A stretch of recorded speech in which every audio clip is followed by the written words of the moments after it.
ఏవేరా అల్లుడు ఊకే సెల్ చూసుకున్నారా? ఏం చేయమంట మామ, జాబ్ కోసం సెర్చ్ చేస్తాన్నా. ఇంటర్వ్యూకి రమ్మను రమేష్ ఫోన్ చూస్తాను, అత్త రా ఇంకా అత్తలేదు అది.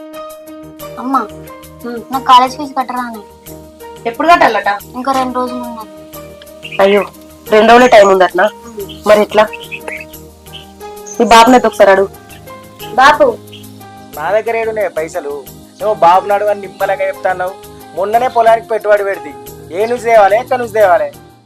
అగో గట్లంటే ఎట్లా? ఏనన్నా అప్పో సొప్పో వేసుకొని కట్టుకోవాలి. పుల్ల చదువు ఆగం కదా. అవునే బాపు, మా దోస్తులందరూ ఎగ్జామ్ ఫీజు కట్టిల్లు, నేను ఒక్కదాన్నే కట్టలేదు.